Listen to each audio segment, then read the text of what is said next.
Le Titanic a fait l'objet de nombreux documentaires et films hollywoodiens, mais il existe une version que nous n'avions jamais vue jusqu'à ce matin.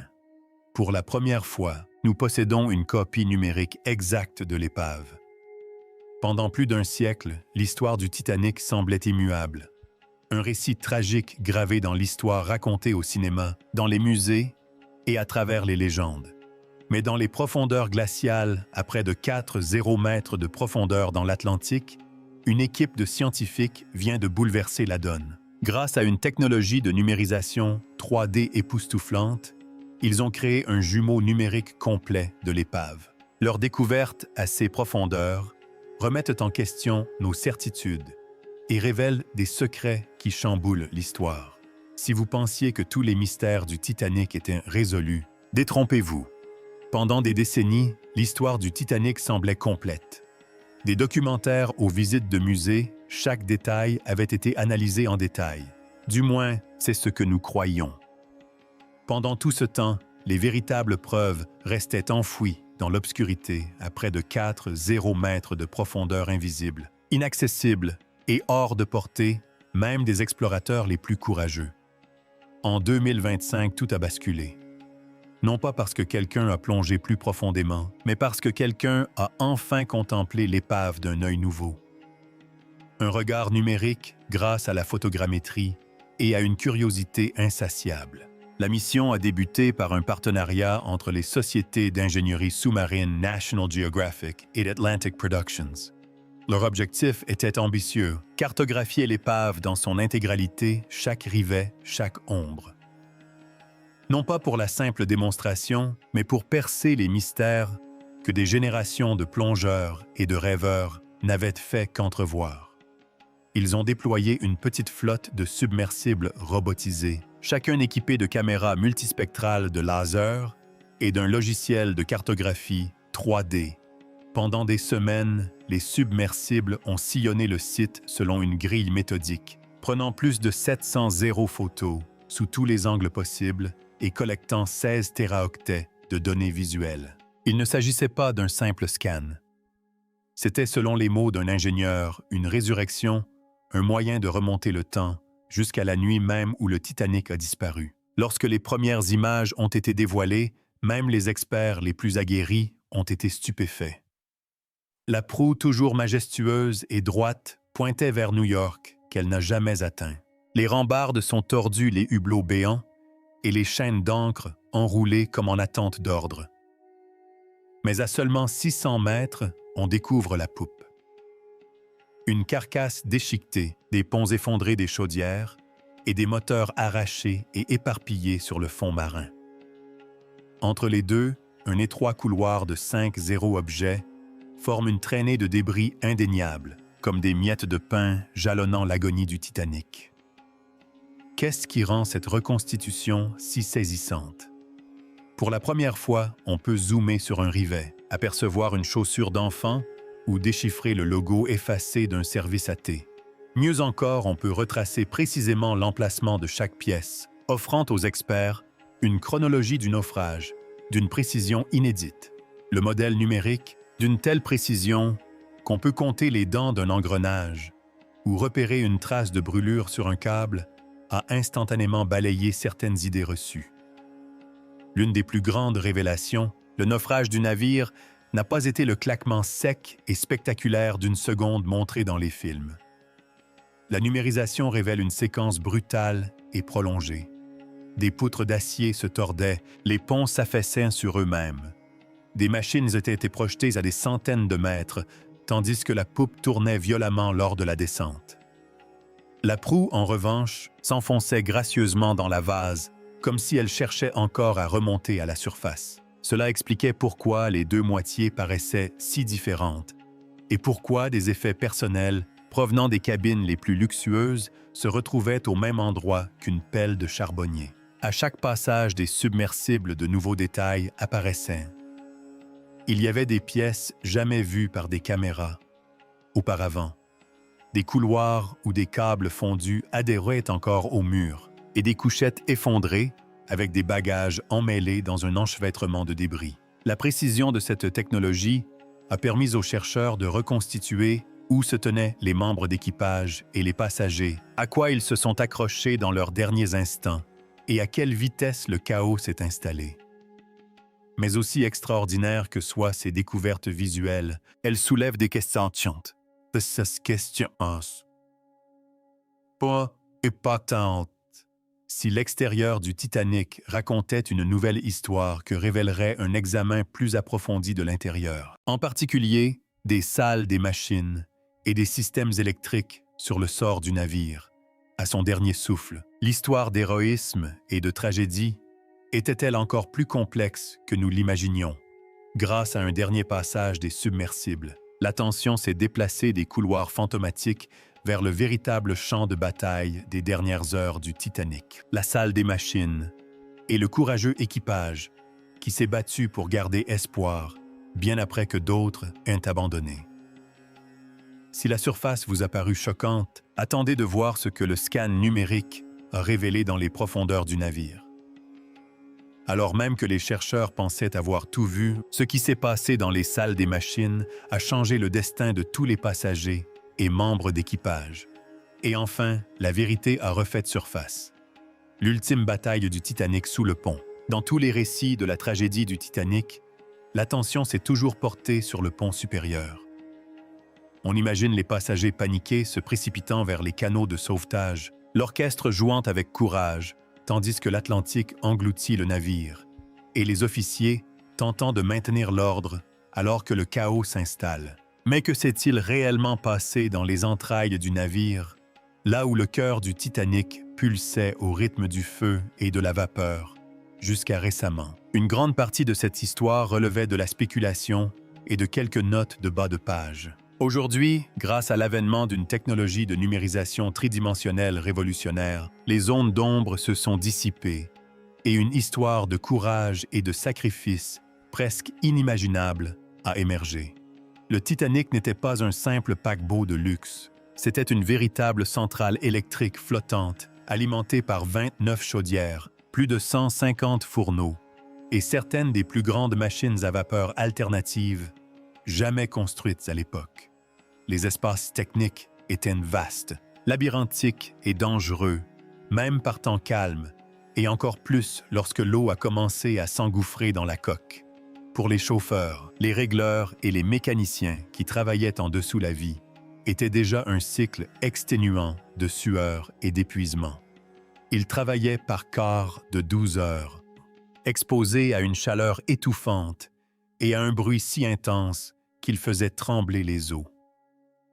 Pourtant, durant ces dernières heures, ils ont dû faire face à une épreuve pour laquelle aucune formation n'aurait pu les préparer. La nouvelle numérisation réalisée à partir de plus de 700 zéro-images, haute résolution, a permis de révéler les ponts inférieurs avec une précision inimaginable il y a encore 10 ans. Les experts médico-légaux ont constaté que les grilles métalliques de la chaufferie numéro 2 étaient déformées vers l'intérieur. Preuve que la chaleur et la pression n'avaient pas diminué, même lorsque l'eau a envahi le compartiment. Selon les experts, la seule explication possible est que les hommes de service aient continué d'alimenter les feux et de surveiller les chaudières longtemps après que les autres aient fui vers les ponts supérieurs. Ces hommes étaient les garants de la survie du Titanic, et leur refus d'abandonner leur poste a donné à des centaines de personnes une chance de survivre. Imaginez ce que cela signifiait concrètement. Chaque minute supplémentaire où les lumières restaient allumées, chaque instant où les pompes continuaient de lutter contre le flux incessant des eaux glacées de l'Atlantique, signifiait qu'un autre canot de sauvetage pouvait être mis à l'eau. Un autre enfant pouvait être mis en sécurité. Un autre groupe de passagers désespérés pouvait se frayer un chemin à travers les couloirs labyrinthiques vers l'espoir. Sans ces hommes, dont les noms sont aujourd'hui partiellement retrouvés grâce aux listes de passagers et aux hommages des survivants, l'ordre qui régnait sur les ponts du Titanic aurait sombré dans une panique aveugle. Un survivant, Lawrence Beasley, écrivit plus tard « Les lumières stables et rassurantes nous ont donné du courage. Ce n'est que plus tard que j'ai compris que quelqu'un avait dû payer de sa vie ce calme. » Les détails révélés par le scan brossant un portrait presque cinématographique de la dernière heure du navire.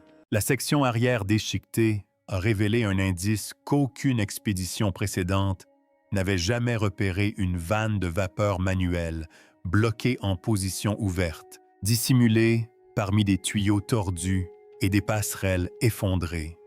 En ingénierie maritime, cette vanne était vitale, acheminant la vapeur des chaudières vers les dynamos du navire, qui alimentaient le système électrique.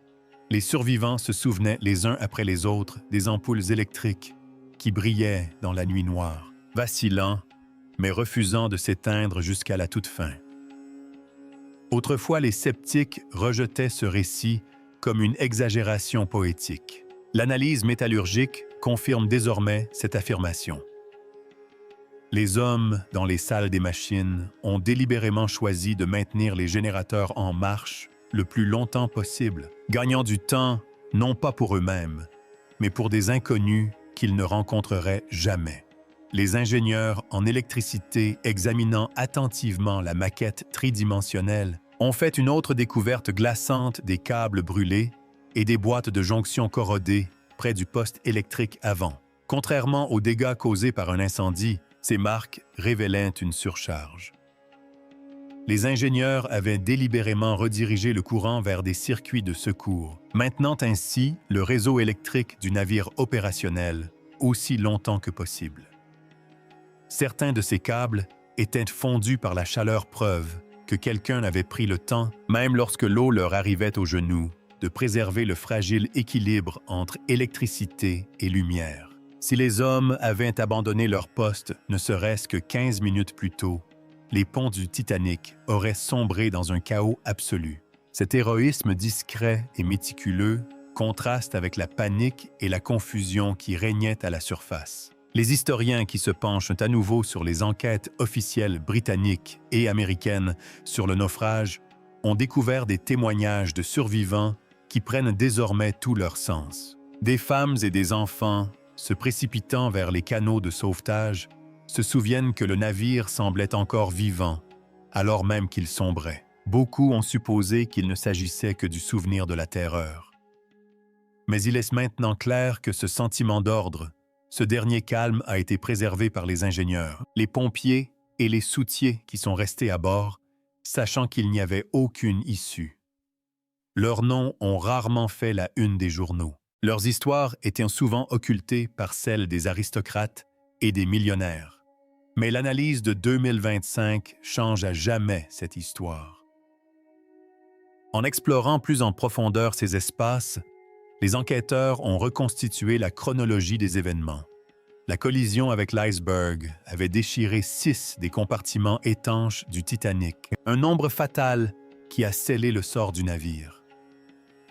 Pourtant, minute après minute, l'équipage luttait contre l'inévitable. Les chaufferies furent rapidement submergées par la montée des eaux. Dans la chaleur et la vapeur suffocante, les hommes s'efforçaient de pelleter du charbon, de modifier la pression et de faire fonctionner les pompes, tandis que l'eau glacée leur mordait les chevilles. La commande manuelle de la vanne de vapeur n'était pas un accident.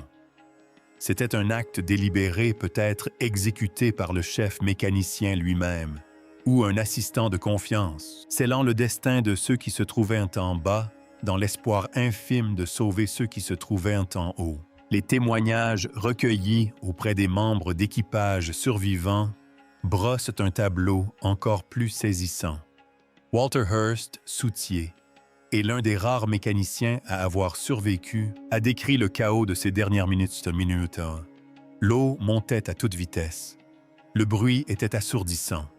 Tout autour des hommes criaient, essayant de se faire entendre malgré le vacarme. Mais les mécaniciens, eux, restaient calmes.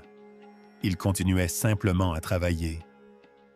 Je ne sais pas comment ils ont fait, mais les lumières sont restées allumées. C'était comme s'ils luttaient contre la nuit elle-même. Le récit de Hearst concorde parfaitement avec les nouvelles preuves. Le professionnalisme et le sacrifice des équipes de la machinerie ont fait toute la différence entre la vie et la mort pour des centaines de personnes sur le pont. L'impact émotionnel de ces découvertes est profond. Pendant plus d'un siècle, l'histoire du Titanic a été une tragédie dominée par la perte et les interrogations. Pourquoi n'y avait-il pas assez de canaux de sauvetage? Pourquoi le navire naviguait-il si vite? Pourquoi les secours sont-ils arrivés trop tard? La numérisation, dans sa clarté silencieuse, répond à une autre question. Qui a tenu bon quand tout espoir était perdu? Qui a transformé une catastrophe technique en un acte d'humanité courageuse, les images de grilles déformées, de câbles calcinés et d'une simple vanne ouverte racontent une histoire que les mots n'ont jamais pu pleinement exprimer. Dans le métal figé de l'épave du Titanic, les héros méconnus sont enfin reconnus à leur juste valeur. L'expert en sécurité maritime, le docteur. Elaine Barnes, l'une des consultantes chargées d'interpréter le scanner, a parfaitement résumé la situation dans son rapport. Le véritable héritage du Titanic ne réside pas seulement dans les circonstances de son naufrage, mais aussi dans le courage de ces hommes qui ont sauvé des vies. Il ne suffit pas de dire qu'ils étaient braves. Ils ont été le dernier rempart entre la survie et l'oubli. Les preuves confirment ces dires. Au moins 30 hommes sont restés sous le pont pour mener un combat perdu d'avance contre la mer. Ils ont retardé l'inévitable et, ce faisant, ont changé le destin de centaines d'âmes.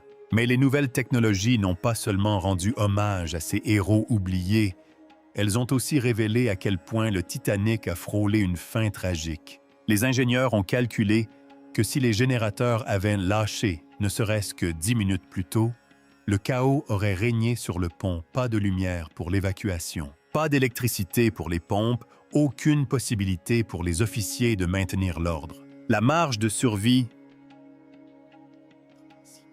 dans la position d'une soupape dans le dernier souffle d'électricité. Des variables infimes, chacune porteuse de vie ou de mort. Cette révélation éclaire d'un jour nouveau les événements qui suivirent le mois.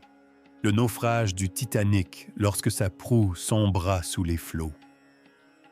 La poupe, elle resta dressée, illuminée jusqu'à l'ultime instant.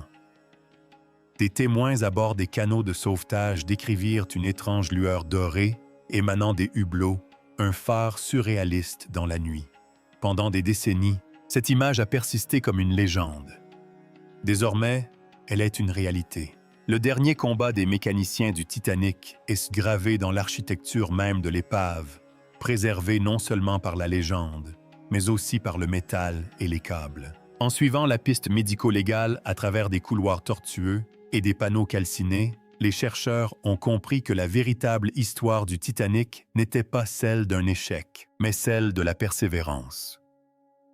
L'analyse du Titanic nous offre une nouvelle perspective sur les dernières heures du naufrage, une chronique de choix de sacrifice et d'un courage absolu. Si jamais on a douté que l'héroïsme puisse exister dans l'obscurité, les ingénieurs méconnus du Titanic nous ont apporté la réponse inscrite dans les rivets et le fer.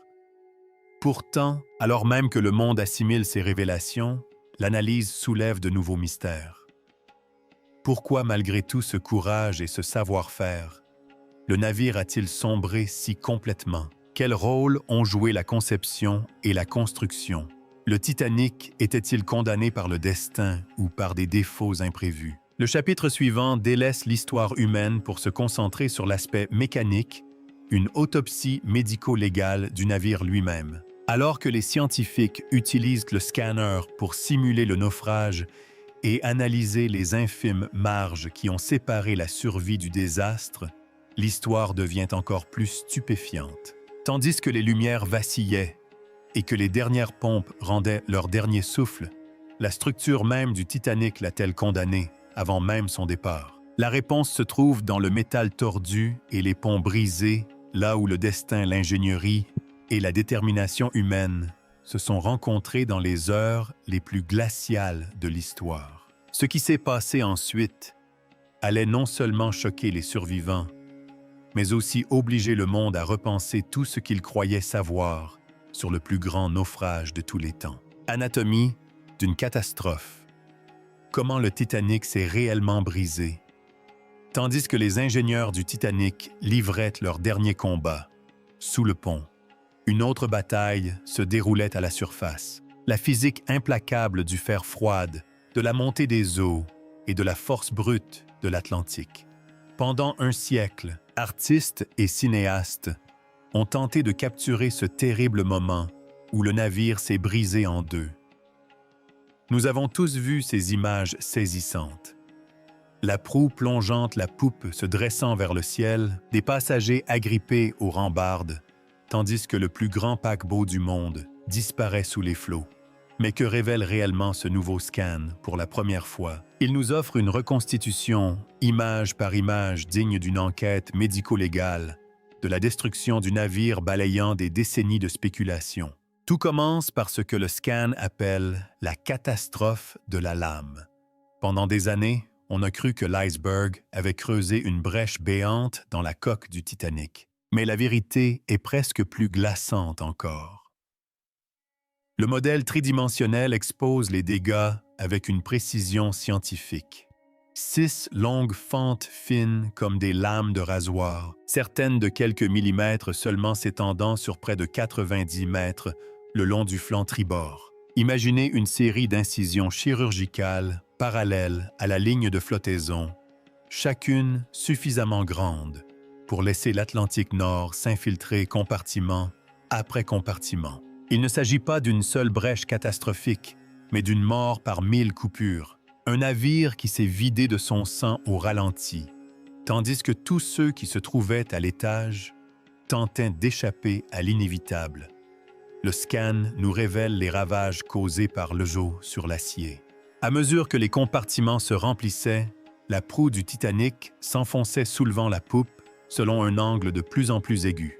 Les ingénieurs en structure, grâce à des simulations basées sur des mesures numériques précises, décrivent la déformation de la coque comme une tempête de contraintes irrésistibles. Le poids immense des compartiments avant la flottabilité de la poupe et les remous de l'eau montante qui franchissent chaque cloison étanche. Le navire était conçu pour résister à l'inondation de 4 compartiments. L'iceberg en a compromis 6. Cette infime marge a fait toute la différence. Imaginez maintenant ce que cela a dû être. Les survivants du dernier canot de sauvetage ont décrit un bruit qu'ils n'avaient jamais entendu auparavant. Un grondement sourd et puissant comparable au passage de 1000 trains de marchandises, selon l'un d'eux. Ils entendaient que la structure centrale du navire se brisait, une séquence que le scan révèle comme étant ni rapide ni nette. Au contraire, le modèle tridimensionnel montre un délitement lent et violent. La proue s'est enfoncée, la poupe s'est tordue et étirée. Puis, en quelques secondes, qui ont paru une éternité, toute la structure a cédé. Au cœur même de l'épave, les enquêteurs ont mis en évidence un schéma de contrainte de torsion, une spirale de fatigue du métal, qui s'est enroulée le long de la structure principale du navire. Ponte après ponte, le scan documente cette séquence poutres déformées, plaques de pont pliées, comme des origamis cloisons qui cèdent sous la pression. Elles n'étaient pas faites pour supporter une telle charge. Par endroits, la coque fut déchirée avec une telle violence que des morceaux d'acier se recourbèrent sur eux-mêmes, comme du papier embrûlé par le feu. Le site de reconstitution historique préserve parfaitement ce moment. La proue dressée et maussade est profondément enfouie dans la vase, à presque la hauteur d'un pont sous le fond marin, comme si le navire avait tenté de poursuivre sa route bien après avoir dû s'arrêter. La poupe, en revanche, n'est plus qu'un amas de débris effondrés et tordus. Ces ponts réduits à un amas de débris semblent encore irradier d'énergie. Le scan révèle non seulement l'ampleur de la destruction, mais aussi sa chronologie, grâce à l'analyse de la position des débris des soutes à charbon, des baignoires, des rampes d'escalier et même des bagages personnels. Les archéologues sous-marins peuvent désormais reconstituer la trajectoire du naufrage. Lorsque la poupe s'est détachée des sections entières du milieu du navire, se sont effondrées sur elles-mêmes, piégeant tout et tous ceux qui se trouvaient encore à l'intérieur. L'effondrement fut si violent qu'il vaporisa des parties de la structure centrale, dispersant des fragments sur un champ de débris de près de 600 mètres de large. Les experts en criminalistique le décrivent comme une autopsie mécanique. Chaque panneau arraché, chaque poutre tordue, un indice dans la chronologie du désastre. C'est là que l'histoire humaine reprend. Même dans le silence des profondeurs de l'épave, les chercheurs ont repéré des traces des personnes qui ont combattu et péri dans ces derniers instants. Un dortoir effondré avec des cadres de lit métallique encore enchevêtrés laisse supposer que des membres d'équipage étaient incapables ou refusaient de quitter leur poste. Les vestiges d'un escalier tordu et effondré témoignent du moment précis où la structure s'est effondrée et où l'espoir s'est évanoui. Les témoignages des survivants décrivant les lumières vacillantes au moment du naufrage sont désormais corroborés par des preuves médico-légales, traces de brûlures, cuivre fondu et cicatrices d'arcs électriques sur les boîtes de jonction figées à leur dernière lecture. Pourtant, même en ruine, l'analyse révèle une série de quasi-miracles. L'intégrité relative du Bose suggère que malgré l'inondation catastrophique, les concepteurs du navire ont accompli un véritable exploit. La coque a résisté bien plus longtemps que la logique ne l'aurait prédit. La solidité même qui rendait le Titanic insubmersible sur le plan marketing a aussi retardé l'inévitable, permettant l'évacuation d'un plus grand nombre de canaux de sauvetage. Ce n'est que lorsque l'angle de cabrage de la poupe a atteint un point critique, estimé à plus de 30 degrés selon certaines estimations, que les forces sont devenues trop importantes et que la rupture finale a commencé. L'une des révélations les plus troublantes de l'analyse est la rotation de la poupe. Alors que la proue plongeait, des poches d'air emprisonnées dans les compartiments arrière ont transformé la poupe en une coquille tournoyante qui s'effondrait. La poupe ne s'est pas simplement affaissée. Il a pivoté, tourné sur lui-même, puis s'est écrasé avec une vitesse dévastatrice, aplatissant tout ce qui se trouvait à l'intérieur. Les débris de cet effondrement ont été projetés au loin, créant un couloir de débris qui est désormais cartographié en détail pour la première fois. Parmi ces débris, on aperçoit une chaise longue coincée dans une passerelle effondrée. Même les vestiges délabrés de la cabine marronneille, d'où furent lancés les appels de détresse du Titanic dans ses derniers instants, témoignent de cette tragédie. L'experte en criminalistique maritime, le docteur Emily Kenson, qui a participé à l'analyse des données de 2025, les a décrits avec une sorte de stupéfaction. Il ne s'agissait pas d'une rupture nette et soudaine, mais d'une succession d'événements, chaque défaillance entraînant la suivante. Un effet domino fruit d'une ingénierie poussée à ses limites. On peut retracer le moment de l'effondrement, non seulement à travers les débris métalliques, mais aussi par la dispersion des effets personnels des machines et même des restes humains. L'équipe de Kenson a identifié les zones où l'effondrement a été le plus violent, des endroits qui pourraient un jour apporter des réponses aux questions persistantes concernant la construction du Titanic et son destin tragique. Mais qu'est-ce que cela signifie pour l'histoire du Titanic dans son ensemble? D'une part, cela confirme certains témoignages de survivants longtemps considérés comme des exagérations ou des confusions. Plusieurs témoins présents dans les canaux de sauvetage ont juré avoir vu le navire se briser avant de couler, une affirmation qui a fait débat parmi les experts pendant des décennies. La maquette tridimensionnelle confirme que c'est précisément ce qui s'est passé. La séparation a été progressive, irrégulière et visuellement spectaculaire. La descente finale de la poupe fut un monde de métal et de chaos, un dénouement approprié à une catastrophe, née d'une multitude de petites décisions, à la fois héroïques et tragiques. Et pourtant, à chaque révélation, de nouveaux mystères surgissent.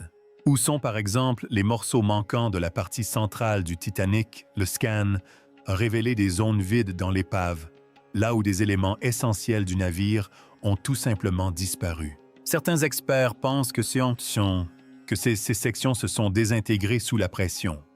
D'autres soupçonnent qu'elles sont enfouies si profondément dans les sédiments qu'elles restent invisibles, même aujourd'hui.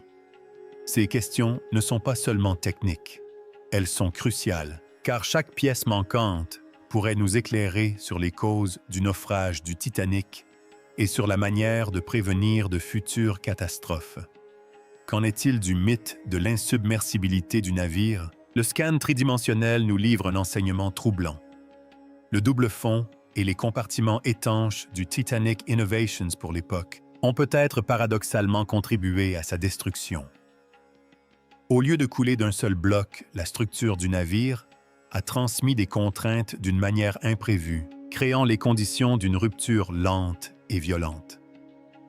En fin de compte, les dispositifs de sécurité conçus pour sauver le navire ont peut-être accéléré son destin. Une ironie tragique inscrite dans chaque poutre tordue et chaque couture rompue. Les histoires humaines ne s'arrêtent pas là. Chaque objet cartographié dans la reconstruction numérique rappelle les vies bouleversées par la catastrophe. Un chercheur tenant la numérisation d'un jouet d'enfant retrouvé parmi les décombres l'a exprimé clairement. Le Titanic n'est pas qu'une mise en garde contre les dangers de la technologie. C'est un hommage à tous ceux qui lui ont fait confiance, y ont travaillé ou ont rêvé à son bord. L'agencement même du Rex se lit aujourd'hui comme une leçon d'histoire sur le risque, l'ambition et le prix exorbitant de l'orgueil. Et si vous pensiez que les derniers instants du Titanic étaient dramatiques, ce qui se cache sous la boue et la rouille recèle peut-être encore les plus grandes révélations. À chaque nouveau passage du sonar et à chaque pixel ajouté au modèle numérique, les enquêteurs se rapprochent de la résolution des derniers mystères. Les pièces manquantes du moteur et les compartiments disparus pourraient-ils répondre à une question vieille d'un siècle? Le Titanic était-il condamné dès le départ? Ou a-t-il été victime d'une conjonction d'erreurs humaines et de forces naturelles? La quête de réponse n'est pas terminée. Plongeons au cœur de l'épave et perçons les secrets enfouis dans son acier tordu. Si le naufrage fut une symphonie mécanique de défaillance, que révèlent les nouvelles preuves sur les décisions prises à bord et les derniers messages désespérés qui ont résonné dans la nuit, des voix venues des profondeurs. Les derniers messages du Titanic et son histoire inachevée.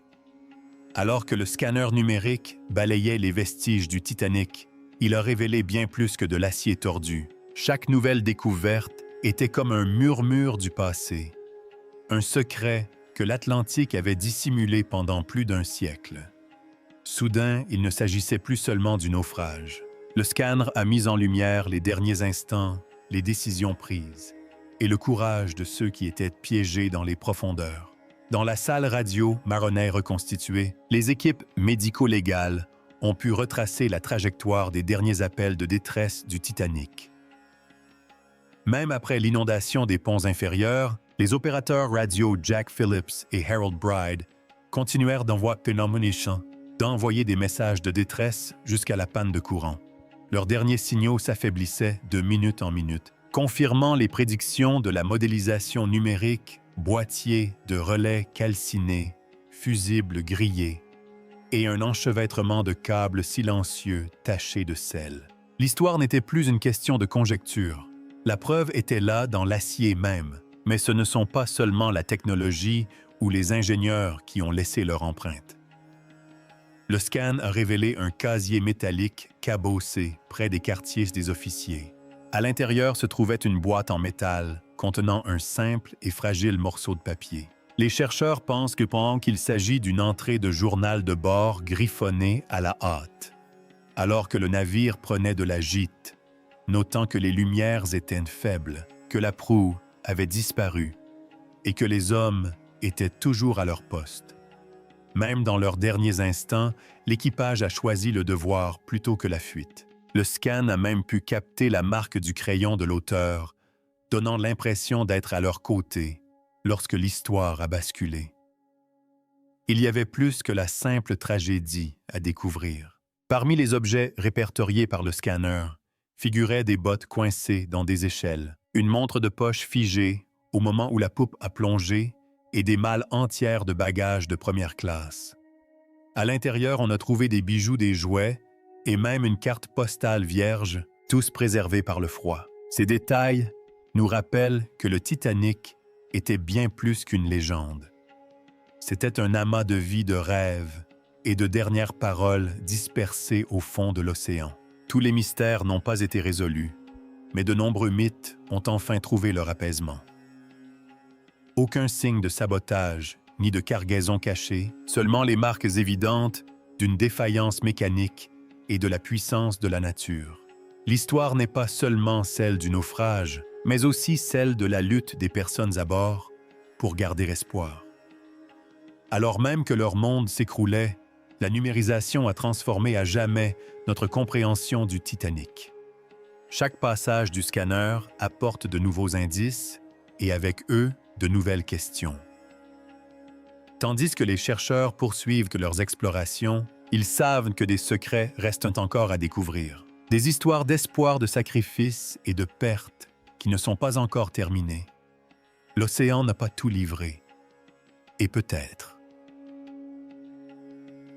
ne le fera-t-il jamais. Si vous pensez que c'est le dernier chapitre, souvenez-vous que l'histoire du Titanic continue de s'écrire une découverte à la fois. Alors qu'en pensez-vous? Êtes-vous surpris par ce que le nouveau scan a révélé? Ou pensez-vous que les mystères du Titanic ne font que commencer? Partagez vos réflexions dans les commentaires. Nous voulons savoir quelles questions vous vous posez encore sur le naufrage le plus célèbre de l'histoire.